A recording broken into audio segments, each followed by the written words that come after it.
Hello, everybody. My name is Ryan Koki of the Seahawk Recap Show, and welcome to this Week 14 game recap between the Arizona Cardinals and the Seattle Seahawks and battle for the NFC West. Man, oh man, what a win this was. And if I describe this win in one word for the Seahawks, it would be it's a full team effort. Everybody on this team made an effort today to get this dominant victory over the Arizona Cardinals. So, before I ramble on too much in the intro, let's get into recapping this Week 14 matchup. If you like these videos, please consider giving it a like. It helps you know if I'm doing a good job with these videos or not. And if you'd like to see any more future Seahawks content from this channel, please consider subscribing. That would be greatly appreciated. The game summary: Seahawks win 30 to the Cardinals 18. And let's start off with the Arizona Cardinals because they were the home team. So the Arizona Cardinals had a total of 356 total yards, 236 yards passing, 121 yards rushing. They averaged 5.7 yards per play, had 21 first downs. They went 4 for 12 on third down, went 1 for 1 on fourth down, had a total of 63 total plays, 2 sacks allowed, 4 punts. They had 6 penalties for 49 yards given up, 0 fumbles lost, and 2 interceptions thrown by Kyler Murray in the first quarter from Ernest Jones and Kobe Bryant. The Arizona Cardinals ended off the day with 26 minutes and 58 seconds of possession time. For the Seattle Seahawks, they ended the day off with 409 total yards, 233 yards passing, 176 yards rushing. They averaged 6.7 yards per play, had 18 first downs. They went 7 for 15 on third down, didn't go for it on fourth down. They had 61 total plays, 0 sacks allowed, 5 punts, 9 penalties for 62 yards given up, 0 fumbles lost, 0 interceptions thrown, and the Seattle Seahawks ended the day with 33 minutes and 2 seconds of possession time. For Ryan's focus players, let's focus on the Arizona Cardinals first, and let's focus on QB Kyler Murray. 28 for 38, had 259 yards passing, 2 touchdowns, the 2 interceptions. And Kyler Murray, man, he had a tough time in the first quarter, especially throwing those 2 picks on back-to-back drives. The second drive of the game and their third drive of the game. It was a play where Ernest Jones, his first interception, he kind of baited Kyler Murray into throwing that ball with kind of looking to his right, going to his right, and then switching back quickly to his left and picked off the ball. And then on the Kobe Bryant interception, a drive later, it was a play where Kyler Murray was getting hurried by the Seattle pass rush, and he threw a ball, and Kobe just read it all the way and picked it off. And that's a big problem when you're having those kind of rush plays when you're getting baited by opposing players. You got to kind of into that those kind of things so that you don't get picked off and make those mistakes.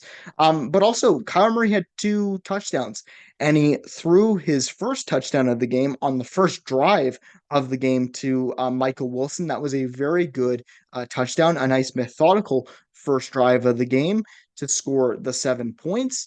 And then the shuffle pass in the second half, in the third quarter, to James Conner was also very nice because that was a sustained drive. So Kyler Murray, despite his blemishes, I think had a decent game. It's just, again, those blemishes did cost the Cardinals the game, I feel, because the Seahawks were able to capitalize off of those turnovers, scoring 14 points from the eventual offensive drives that they had.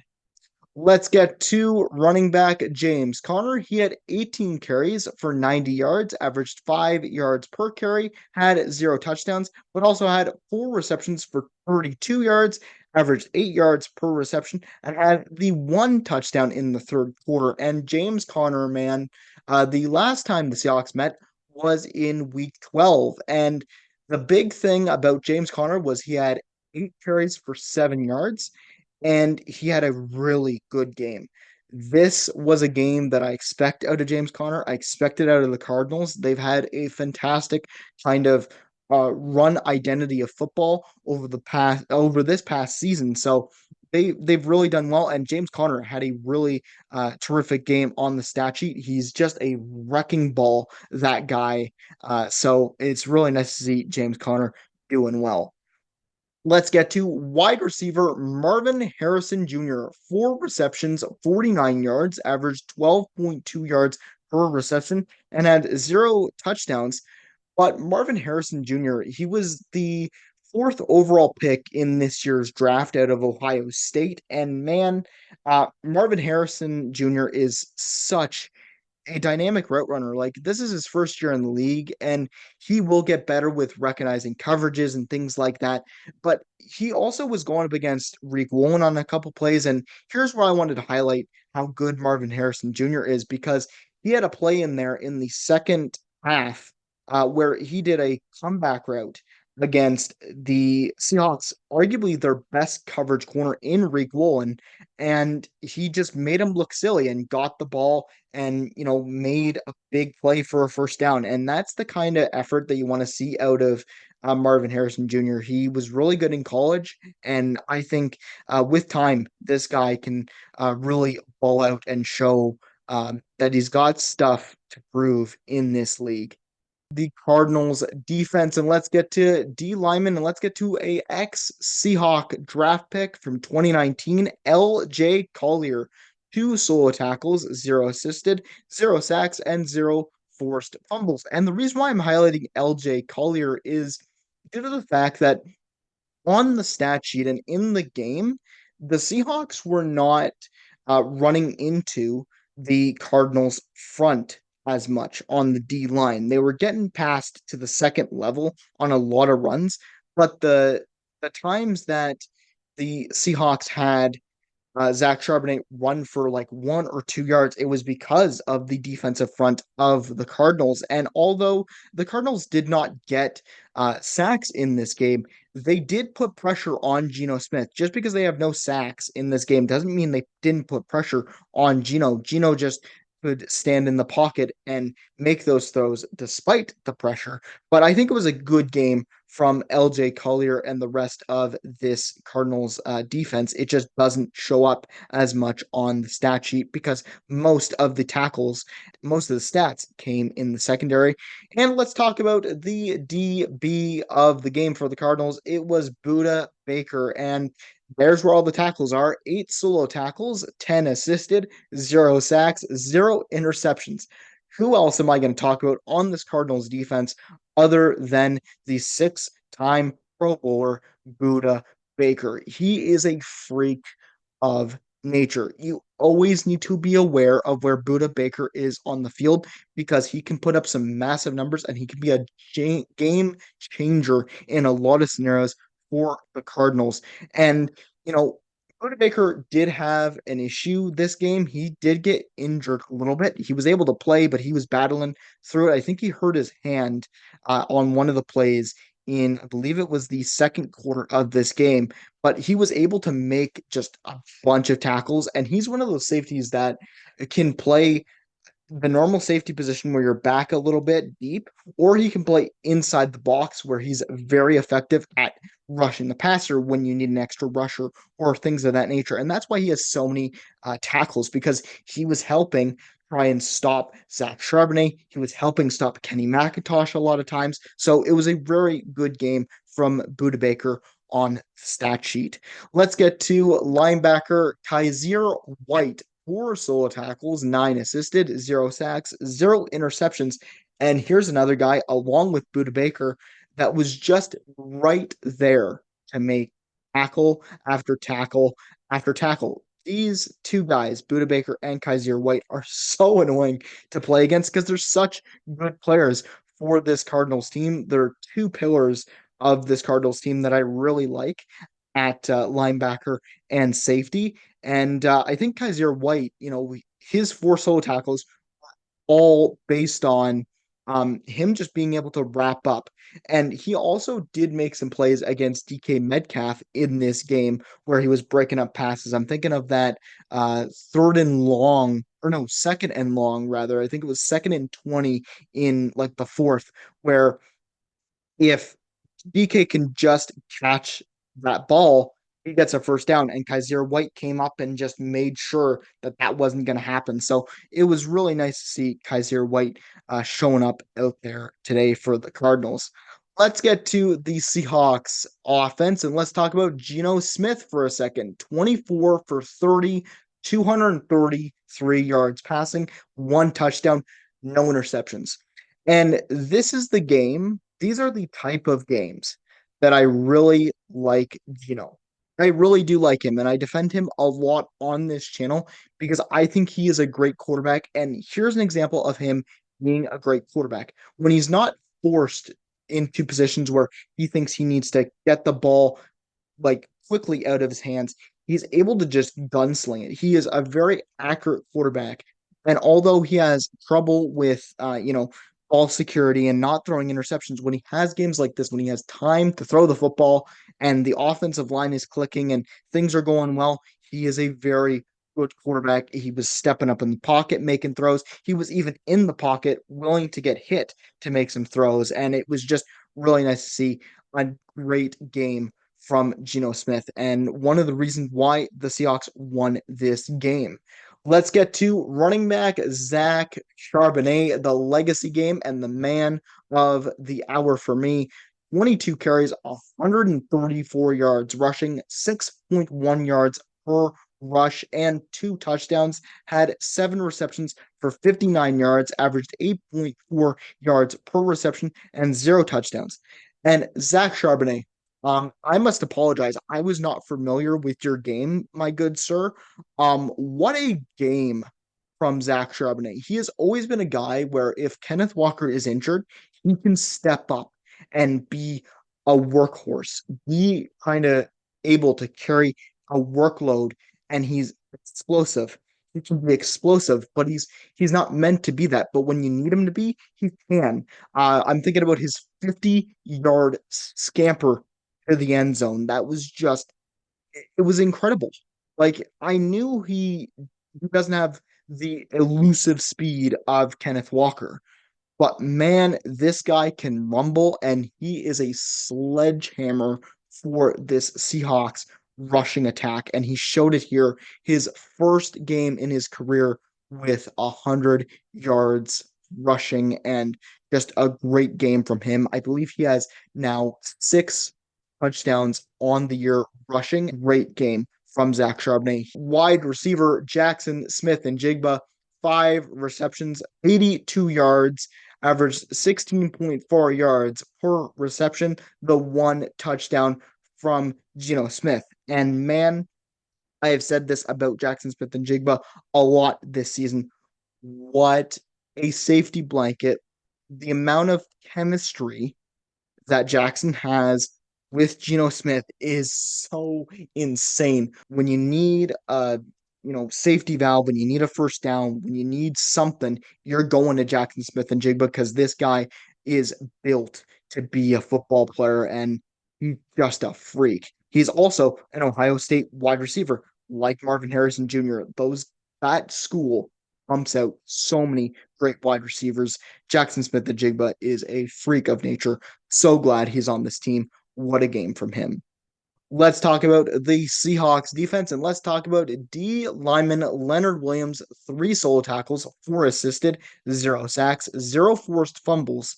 But man, he has had a stretch of games, three games now, where he is putting in the work. Like he's had a stretch of just phenomenal phenomenal play.